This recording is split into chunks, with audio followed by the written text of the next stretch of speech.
Friends, ഇത് ഞാൻ ആദ്യമായിട്ടാണ് ഒരു സെൽഫി വീഡിയോ ഇത് ചെയ്യുന്നത്. ഒരു ട്രിപ്പ് ഞാൻ പ്ലാൻ ചെയ്തിട്ടുണ്ട് മലേഷ്യക്ക്. സോ അപ്പം പോകുന്നതുകൊണ്ട് കുറച്ച് ഈ ചാനലിലേക്ക് അറിയാമല്ലോ, കുറച്ച് പേരേ ഉള്ളൂ, കുറച്ച് വ്യൂസേ ഉള്ളൂ, വിരലെല്ലാവുന്ന പേരേ ഉള്ളൂ. എങ്കിൽ പോലും ഞാൻ ഇതൊരു നമ്മുടെ ഒരു പഴയ ആൽബമൊക്കെ കീപ്പ് ചെയ്യുന്ന പോലെ യൂട്യൂബിലൊരു കുറച്ച് കാലം കഴിയുമ്പോൾ എടുത്ത് നോക്കാനായിട്ടുള്ള പോലൊരു പ്രൊഫൈൽ, അങ്ങനെ ഒരു വീഡിയോ കളക്ഷൻ മാത്രമേ ഇതിനെക്കുറിച്ച് ഞാൻ ഉദ്ദേശിച്ചിട്ടുള്ളൂ. സോ എനിവേ, ഇത് കാണുന്ന ആർക്കൊരു ഒരു ഇൻട്രസ്റ്റ് ഉണ്ടെങ്കിൽ അത് അവർ കണ്ടോട്ടെ, അല്ലെങ്കിൽ നമുക്ക് ഷെയർ ചെയ്യാം, നോളജ് ഷെയറിങ്, അതൊക്കെ തന്നെ എൻ്റെ അകത്തൊരു ഇതുള്ളൂ. സോ ഇനി പോകുന്നതുകൊണ്ട് ഞാൻ എൻ്റെ ക്യാമറ, എൻ്റെ ഒരു ചെറിയ ഡിജിറ്റൽ ക്യാമറ ഉണ്ട് ഇവിടെ.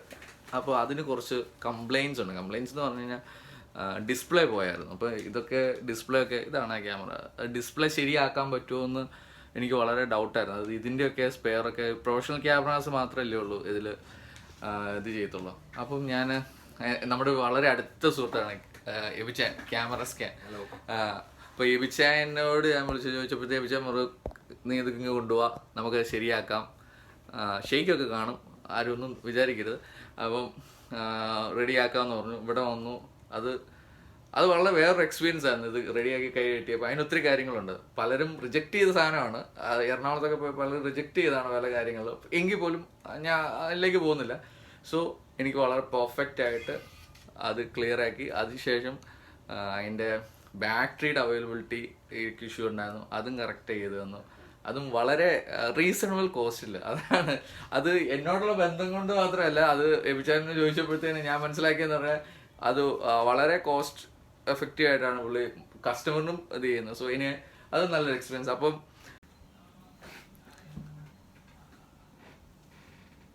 Yes, recording. ഹായ് ഫ്രണ്ട്സ്, ഞാൻ മുമ്പേ പറഞ്ഞ പോലെ സംസാരത്തിൻ്റെ ഇടയ്ക്ക് നമ്മുടെ ഈ ക്യാമറയുടെ കുറേ കംപ്ലയിൻസ്, നമ്മൾ ക്യാമറ വളരെ ഇവിടെ ആണല്ലോ അതിൻ്റെ ലെൻസ്, അപ്പോൾ അങ്ങോട്ട് നോക്കിയാലേ നിങ്ങളെ കാണത്തുള്ളൂ, അല്ലെങ്കിൽ ഐ കോണ്ടാക്റ്റിൽ വരത്തുള്ളൂ. ഓക്കെ, മെയിൻലി ക്യാമറകൾ നമ്മൾ വളരെ സൂക്ഷിച്ചാണ് ഉപയോഗിക്കുന്നത്. അതിൻ്റെ കോസ്റ്റ് കൊണ്ടൊക്കെ തന്നെ. ഇപ്പം നമ്മൾ ക്യാമറ നമ്മൾ ഒരു ഉപയോഗം കഴിഞ്ഞ് കഴിഞ്ഞാൽ നമ്മൾ നേരെ എടുത്ത് അലമാരി വളരെ സേഫായിട്ട് വെക്കുന്നതാണ് നമ്മുടെ പതിവ്. പക്ഷേ സേഫായിട്ട് തന്നെ വെക്കണം എന്നല്ല, പക്ഷെ അതിന് കുറച്ച് സ്റ്റെപ്സ് ഉണ്ട്. അല്ലെങ്കിൽ അത് ക്യാമറ സ്ഥിരമായിട്ട് സൂക്ഷിക്കേണ്ട, അല്ലെങ്കിൽ എങ്ങനെയാണ് അത് മെയിൻറ്റെയിൻ ചെയ്യുന്നത്, പ്രത്യേകിച്ച് മഴക്കാലം, ഈർപ്പമുള്ള സമയങ്ങളിൽ. അപ്പോൾ ഈ ക്യാമറയുടെ ഫംഗസ്, എൻ്റെ ക്യാമറയ്ക്ക് വന്നപ്പോൾ ചെറിയ ക്യാമറയിലും അതിലും ഫംഗസിൻ്റെയും കുറേ കാര്യങ്ങളുണ്ട്. അപ്പം നിങ്ങൾ പറഞ്ഞു വന്നപ്പോഴാണ്. അപ്പം അതിനെക്കുറിച്ചുള്ളൊരു കുറച്ച് പോയിന്റുകൾ ഇപ്പോൾ എബിച്ചാൻ പറഞ്ഞു, എങ്ങനെയാണ് കീപ്പ് ചെയ്യേണ്ടത്. ചെറിയ ചെറിയ കാര്യങ്ങളാണ് അതിൻ്റെ അകത്ത്. നമ്മൾ വെക്കുന്ന കവറ്, പാക്കറ്റ്, സ്ഥലം, ഒരു ചെറിയ ഹീറ്റ് മെയിൻറ്റെയിൻ ചെയ്യാൻ പറ്റുകയാണ്. അങ്ങനെ കുറേ പ്രൊഫഷണൽസിനാണെങ്കിൽ അങ്ങനെ. പിന്നെ ആ ഒരു കുറച്ച് ഡീറ്റെയിൽസ് നമുക്ക് ഒന്ന് ഷെയർ ചെയ്യും. ഒരു സെക്കൻഡ്. ഒന്നുകൂടെ കോള് വന്നോണ്ടേ പോയി, ഒന്നുകൂടെ ഒന്ന് പറഞ്ഞു വെച്ചാൽ. ഇത് ശരിക്കും നമ്മളിപ്പം ക്യാമറകൾ ഉപയോഗിച്ച് കഴിഞ്ഞ് തിരിച്ചു വന്നു. അപ്പോൾ ഇനി ഇത് നമ്മൾ അത്യാവശ്യം മേടിക്കേണ്ടി വന്ന 2-3 സാധനങ്ങളുണ്ട്. അതായത് ചീപ്പായിട്ട് നമുക്ക് സൂക്ഷിക്കാൻ വേണ്ടി, എത്രയും ലോ കോസ്റ്റിൽ. ഒന്നൊരു ക്ലീനിങ് കിറ്റാണ്. ഈ ക്ലീനിങ് കിറ്റിനകത്ത് അതിൻ്റെ ഒരു മൈക്രോ ഫൈബർ ഒരു ക്ലോത്ത് ഉണ്ട്, പിന്നെ ഒരു ബ്ലോവർ ഉണ്ട്, പിന്നെ ബഡ്സ് ഉണ്ട്, ബ്രഷ് ഉണ്ട്, ബ്രഷ് പെന്നുണ്ട്, പിന്നെ ക്ലീനിങ് സൊല്യൂഷൻ ഉണ്ട്.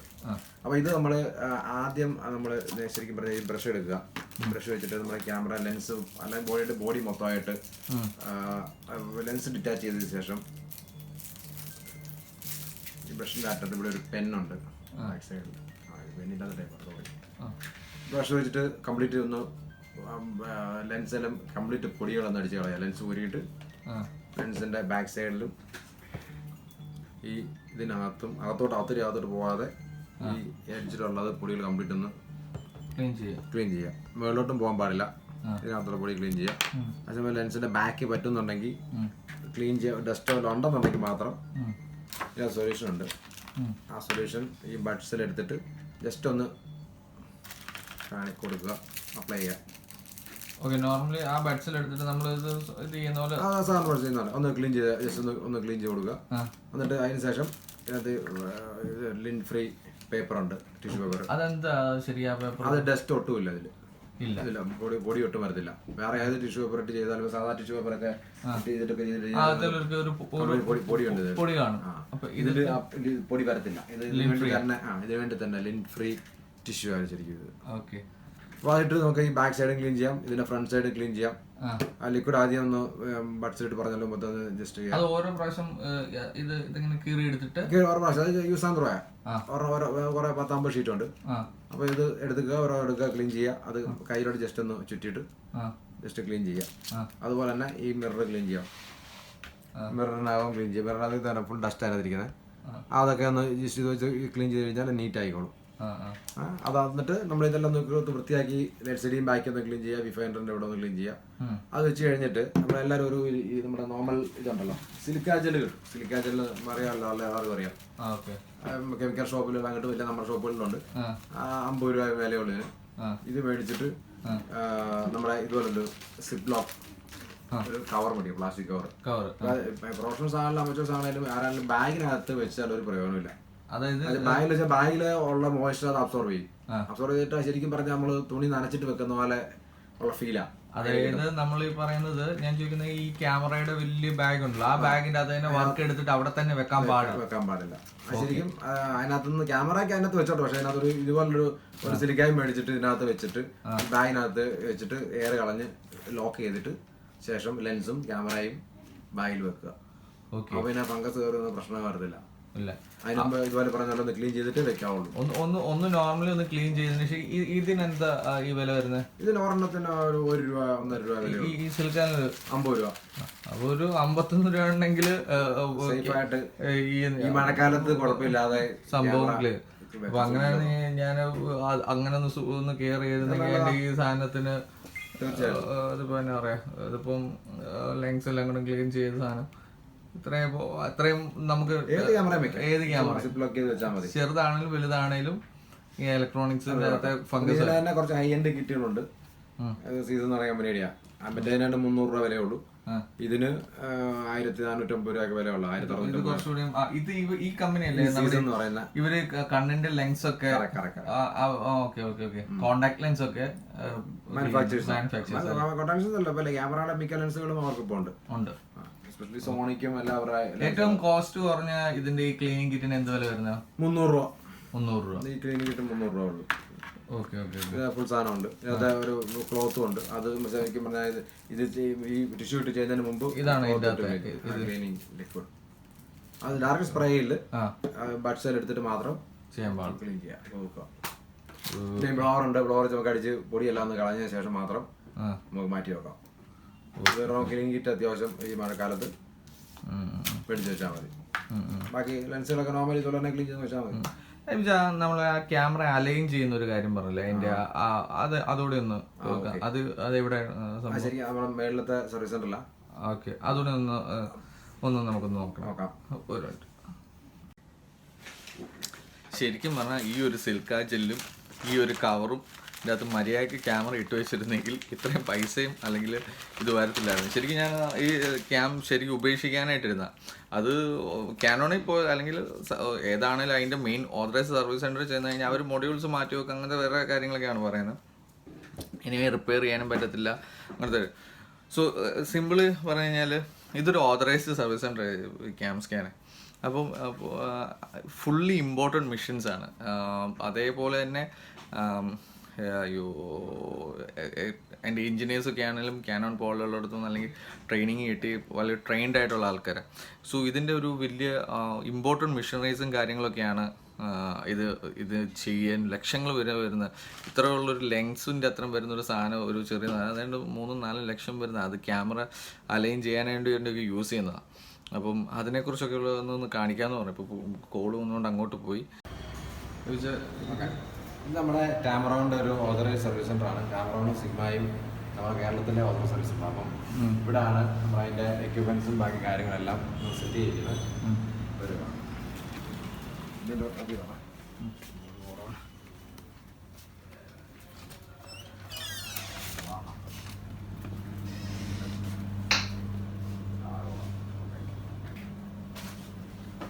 ഇത് നമ്മുടെ ഒരു പറഞ്ഞുകൊണ്ടിരിക്കാം.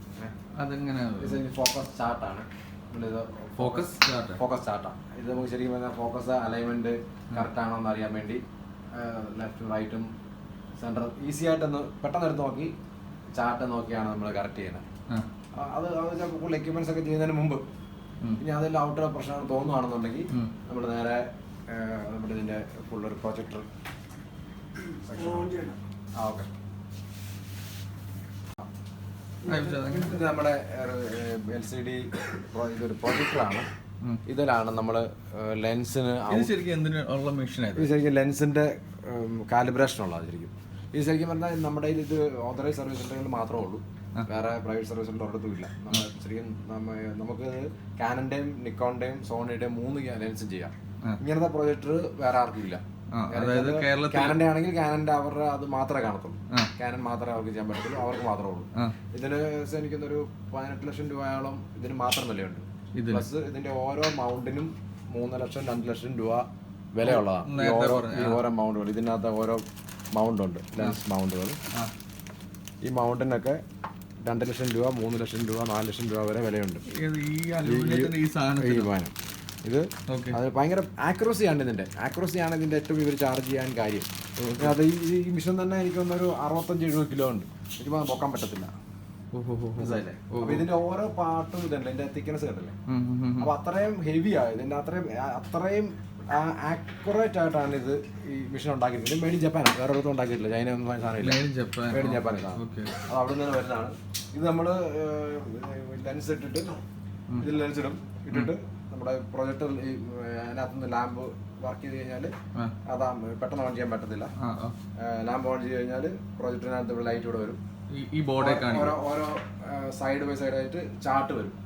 ഈ ചാർട്ടാണ് നമ്മുടെ ഓരോ ലെഫ്റ്റും റൈറ്റും സെന്ററും കറക്റ്റ് ആയിട്ട് ഫോക്കസ് ചെയ്യാൻ നമുക്ക് ഇവിടെ അലൈൻ ചെയ്യാം. ഈ ലെൻസ് ഓപ്പൺ ആക്കി വെച്ചിട്ട് ഓരോ സ്ക്രൂസും അലൈൻമെന്റ് സ്ക്രൂസ് അലൈൻ ചെയ്തിട്ടാണ്. അതായത് എന്ത് കംപ്ലൈന്റ് വരുമ്പോഴാണ് ഇത് ശരിക്കും ഇത് സൈഡ് ഔട്ട്, അതായത് പ്രൊഫഷണൽ സാധനം ആയതുകൊണ്ട് എനിക്ക് നമ്മുടെ അതായത് ഒരു പ്രൊഫഷണൽ ക്യാമറയ്ക്ക് എടുക്കുമ്പോഴത്തേക്ക് ഗ്രൂപ്പ് എടുക്കുക ചെയ്യുമ്പോഴത്തേക്കും left side out, right side out, അല്ലെ ബോട്ടം ഔട്ട്, അങ്ങനെ വരുമ്പോഴത്തേക്കും ഈ അലൈൻമെന്റ് മിഷൻ ഇല്ലാതെ നമുക്ക് ചെയ്യാൻ പറ്റത്തില്ല. അത് അതിന് വേണ്ടിയാണ് ഈ മിഷൻ നമ്മൾ കോസ്റ്റ്ലി ആയിട്ട്. അപ്പൊ ഇത് ഇമ്പോർട്ട് ചെയ്ത സാധനം ഇതിപ്പം കമ്പനിക്കാർ തന്നെ നമുക്ക് തന്നിരിക്കുന്നതാണ്. ഇപ്പൊ കാനന്റെ നിക്കോണിന്റെ സോണിയുടെ നമുക്ക് ചെയ്യാൻ പറ്റും. 3 ലെൻസും ചെയ്യാം. ഇതിട്ട് ഈ പെർഫെക്റ്റ് ആയിട്ട് ഇതെല്ലാം അലൈൻ ചെയ്ത് കഴിഞ്ഞാൽ പിന്നെ നോക്കാൻ എല്ലാ ടെലിയിലും വൈഡിലും അലൈൻമെന്റ് ഉണ്ട്. ആ 2 അലൈൻമെന്റ് ചെയ്ത് കഴിഞ്ഞിട്ട് ലെൻസ് പക്ക പെർഫെക്റ്റ് ആയിരിക്കും. അതായത് ഈ സംഭവം ഈ മെഷീനറി എന്ന് പറയുന്നത് ഏകദേശം 10-18 ലക്ഷം രൂപ. അതിനകത്ത് ഈ ചെറിയ സാധനത്തിന്റെ വില എന്ന് പറയുന്നത് 4 ലക്ഷം രൂപ. അപ്പൊ അതിന്റെ അപ്പം ഈ നമ്മൾ ചാർജ് ലെൻസ് ക്ലീൻ ചെയ്ത് ചാർജ് ചെയ്യുന്ന കാര്യം എന്ന് പറഞ്ഞാൽ ഈ എക്യുപ്മെന്റ്സിന്റെ വിലകളോട് കൂടിയാ. അല്ലാതെ നമ്മളിപ്പം വന്നാലും ഏറ്റവും ചീപ്പായിട്ട് ചെയ്യുന്നത്. വില കുറഞ്ഞ് ചിലടത്ത് ചെയ്യുമ്പോഴത്തേക്കും ഉണ്ടാകുന്ന പ്രശ്നങ്ങൾ ഇതൊക്കെയാണ്. അപ്പൊ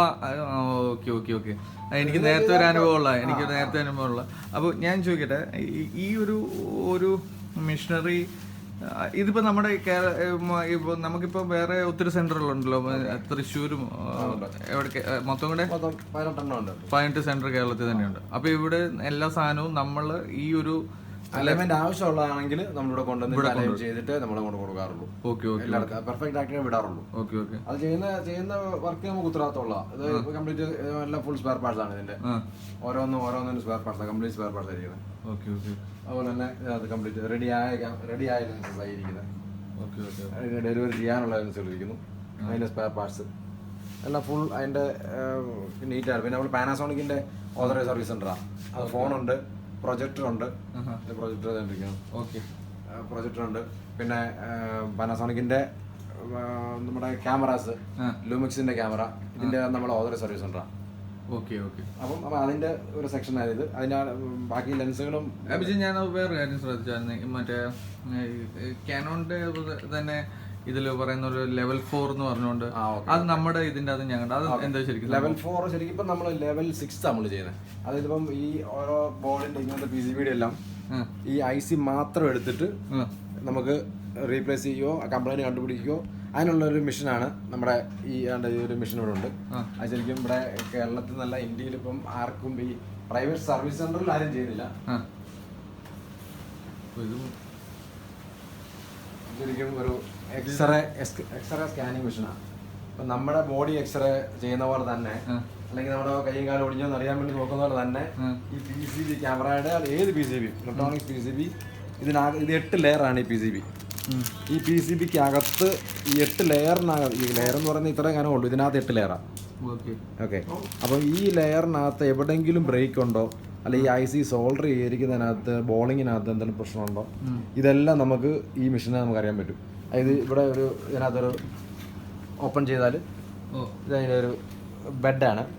ആ ബെഡിൽ നമുക്ക് PCB വെച്ച് കഴിഞ്ഞാൽ നമുക്ക് നേരെ മോണിറ്റർ ചെയ്ത് അതിൻ്റെ വീഡിയോ വേറെ കാണിക്കാം. ഇതിൽ വെച്ചാൽ നമുക്ക് ഇവിടെ കറക്റ്റായിട്ട് ഇത് മോണിറ്റർ ചെയ്ത് LCD നമുക്ക് കറക്റ്റായിട്ട് കാണാൻ പറ്റും എവിടെ ബ്രേക്ക് ഉണ്ടോ, സർക്യൂട്ട് പോർ സോൾഡറിങ് ഉണ്ടോ, എല്ലാം നമുക്ക് ഇതെല്ലാം അറിയാൻ പറ്റും. അപ്പോൾ നമുക്ക് ഈ IC ആണെങ്കിൽ കംപ്ലൈൻറ്റ് ഈ IC മാത്രം മാറി നമുക്ക് സർവീസ് ചെയ്യാൻ പറ്റും. ഇല്ലെങ്കിൽ എവിടെയെങ്കിലും റീബോളിങ് പ്രോബ്ലം ആണെന്നുണ്ടെങ്കിൽ ഇത് നേരെ എടുക്കുന്നു, സ്കാൻ ചെയ്ത് ആ IC മാർക്ക് ചെയ്തിട്ട് നമ്മൾ ഈ മെഷീനിൽ ഇത് നമുക്ക് ഇത് ഫുള്ളി ഓട്ടോമാറ്റിക് മെഷീനാണ്. ഇതിൻ്റെ ഒരു വേറെ ഓട്ടോമാറ്റിക് മെഷീൻ നമുക്കുണ്ട്. ഓക്കെ. ഇത് സെമി ഓട്ടോമാറ്റിക്കാണ്, മറ്റേ ഫുള്ളി ഓട്ടോമാറ്റിക് വേറെ ഉണ്ട്. ഇതിൽ നമുക്ക് വെച്ച് PCB വെച്ചിട്ട് അല്ല ഇത് IC മാത്രമാണ്, IC മാത്രം സക്ക് ചെയ്തെടുക്കും. ഓക്കെ. എടുത്തിട്ട് നമ്മളിത് ആ ബോളിംഗ് പ്രശ്നം, റീബോളിംഗ് പ്രശ്നമാണെന്നുണ്ടെങ്കിൽ, സോളിംഗ് പ്രശ്നമാണെന്നുണ്ടെങ്കിൽ അത് നേരെ അതിന് വേറെ ഒരു വേറൊരു എക്യുപ്മെൻ്റ് ഉണ്ട്. അല്ല, അതുപോലെ നമ്മുടെ ഗോപ്രോയുടെ നമ്മുടെ ക്യാമറകളെല്ലാം നമ്മൾ സർവീസ് ചെയ്യുന്നുണ്ട്. അത് കൂടുതലും വാട്ടർ ലോക്കാണ്, വെള്ളത്തിൽ പോകുന്ന കേസും അണ്ടർ വാട്ടറാന്ന് പറഞ്ഞാലും അത് ലീക്കായിട്ട് വെള്ളമകത്ത് കയറുന്നുണ്ട്. അപ്പോൾ അങ്ങനെ വരുന്ന കേസുകളൊക്കെ നമ്മൾ സർവീസ് ചെയ്യുന്നുണ്ട്. ഗോപ്രോയുടെ ക്യാമറസ് എല്ലാം നമ്മൾ ചെയ്യുന്നുണ്ട്. ഇതെല്ലാം വെള്ളത്തിൽ പോയതാണെന്നുണ്ടെങ്കിൽ നമുക്ക് ഇതിൻ്റെ ഹ്യൂമിഡിറ്റി കളയാനായിട്ട് നമുക്ക് വേറൊരു എക്യുപ്മെന്റ്സ് ഉണ്ട് ഇവിടെ.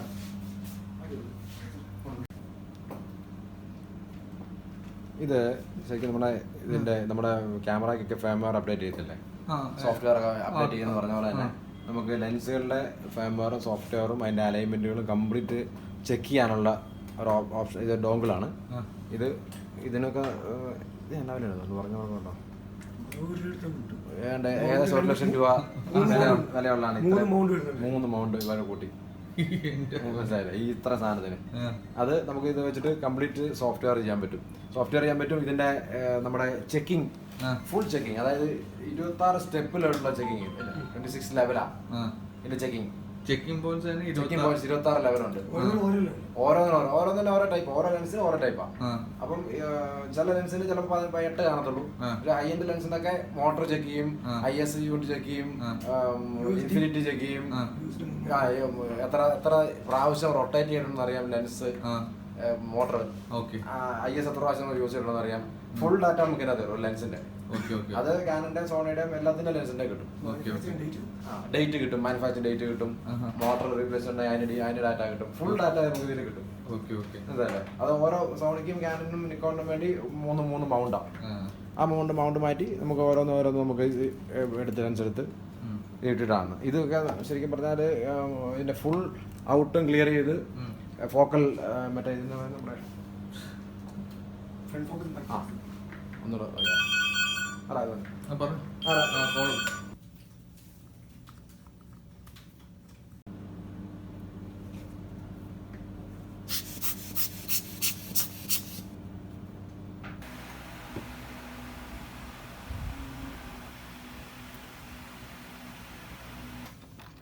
AC